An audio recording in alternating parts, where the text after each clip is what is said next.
This is Premiere Pro. With its charcoal gray background, all kinds of dialog boxes, tabs, and buttons alike, Premiere Pro's interface screams industry standard. What you're looking at is one of the most powerful pieces of software in the video editing world, but don't take my word for it. Here are a bunch of films you've probably heard of that have been edited in Premiere Pro.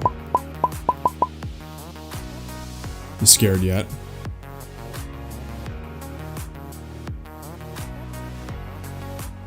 The goal of this series is to have you competent editing in Premiere Pro in under 10 episodes. That sounds pretty ambitious, right? Here's the thing. Most of these features that are causing you to freak out and be frustrated when you're looking at Premiere Pro are actually features you're probably never going to use for any of your projects.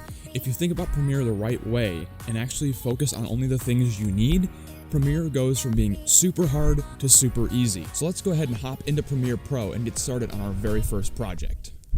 Now, before we can actually do anything inside of Premiere, we're going to actually have to import footage. And this is pretty intuitive in pretty much any software. You go up to File, you scroll down to Import, you import the footage you want, then you go back and rinse and repeat. And this works fine and dandy for most people, but here's the thing. What if you've got a project with like 60 video files, and all of them are different things and segments and all that good stuff? Do you really want to go through that file import media every single time and then organize it in Premiere? I don't think so. There's an easier way. Let me show you. What I go ahead and do is I organize all of my footage ahead of time in my File Explorer. Whether I'm doing a client video or one of my own videos, I'm pretty much the only person who actually sees these file folders, so I don't actually put much stress into what the file folders are actually called. All I need to know is what's inside that folder. So basic background shots are going to be B-roll. A-roll shots where I'm talking to the camera or my client's talking to the camera are going to be simply talking. And I do a lot of wildlife videos, so I'll have footage of animals in their habitat and animals being presented. Oftentimes I'll also have macro footage. So I'll put all of these different types of shots in their own folders so I can easily access them later. The whole point of this is you just need to know what's in each folder so you can easily reference it later when you're looking for footage. Once all your shots are organized in proper folders, all you have to do is highlight them all, then drag them into Premiere's media browser. Now, don't freak out, it's gonna feel like your computer froze for a second. It takes a few seconds for Premiere to process all the footage you just dumped on it, and in the process it also freezes File Explorer. But don't worry, a couple seconds later, bada bing bada boom, all your footage is inside Premiere and you're ready to go. Now that I have my footage, I can just go ahead and start dragging it into my timeline, right? Don't do it! Don't do it! Don't do it!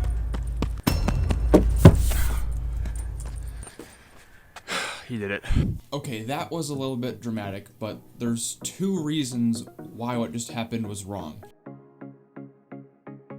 When you drag a clip in, if there isn't a sequence already created, the sequence name is going to be the same name as that clip. Now you can change that later, but honestly after several hours of editing, I'm really not in the mood to check and see if my file is named properly. I want my file named properly from the beginning, because future me is lazy. This is probably the more important reason why directly importing a clip into your sequence is wrong, and that's because the entire sequence's settings are going to be configured to that clip. So if you're exporting in 1080p, but the first clip you drag in is 4K, now your entire sequence is going to be in 4K. Or even worse, let's say you want to do a 16:9 aspect ratio. That's what you're watching right now on YouTube. But your first clip you drag in is GoPro footage. GoPro footage is not natively 16:9, which means your entire aspect ratio for your whole sequence is going to be messed up. Make sure you make your sequence before you import footage. Here's how you do that. Instead of making this amateur mistake, let me show you how to set up your own custom sequence. First thing you want to do is hit Control-N or Command-N on your keyboard to bring up this dialog box. It's in here that we can set up our own custom sequences. First thing you want to do is click on Settings, then read through the menu that appears. I like to use a time base of 24 frames per second, but you'll get the best results if you use the same or close to the frame rate that your video was shot in. So if you shot in 30 frames per second or 60 frames per second, I would go ahead and set your time base to that just for the optimal results. Only other thing you might need to do is change the resolution. My default is 1920 by 1080, which is pretty much all you need for YouTube. If you have to do 4K, go ahead and change this to 3840 by 2160, but I think 4K is pretty much overkill.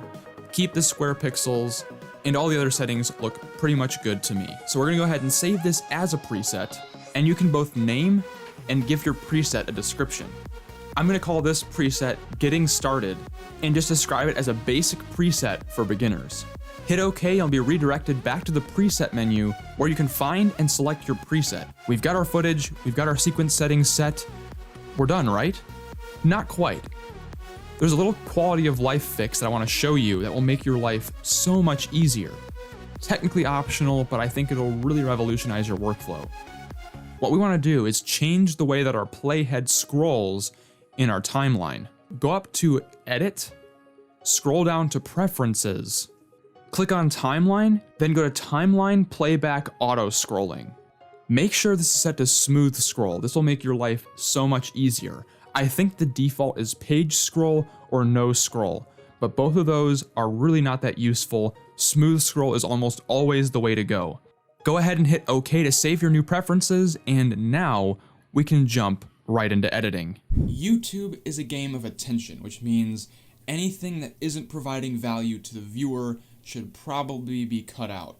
And even easier, why not just highlight only the section that actually gives value in each clip?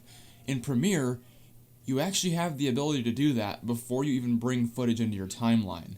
Let me show you that right now.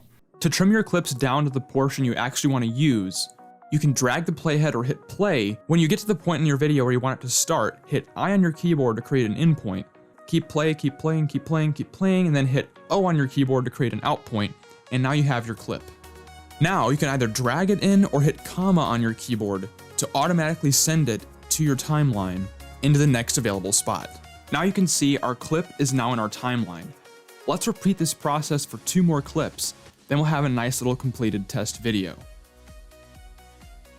All you have to do is hit Control M on your keyboard and you'll pull up this window. Once you've got this window pulled up, you're going to see all kinds of settings on the right hand side here. These are your export settings, and these are very, very important to make sure that your video comes out the way you want. It might look beautiful inside Premiere, but if your export settings are wrong, it's going to look like crap. So let's go ahead and dive into these export settings, make sure they're correct, and get your video looking perfect. So the first thing you might notice here is that my settings are set to H.264. YouTube likes the H.264 file format. Premiere is a pretty smart program. It knows that I use H.264 configuring most of the time, so it already has it set there. Yours might not, so double check, make sure you click on this drop-down menu here and find H.264 if you're uploading to YouTube. So now we got our video in H.264 format, we can hit export, right? No, do not hit export yet. Go down to here, you can see all your export settings listed out in a little paragraph. Read these out and make sure they're correct. Alright, 1920 by 1080, looks good. 24 frames per second, looks good. Oh, I don't like this. See this thing here, it says VBR 1 pass. That probably means absolutely nothing to you, but it means something to me. A lot of my earlier videos that I produced on my wildlife channel, the compression was really, really gross, even though in Premiere, the footage looked good.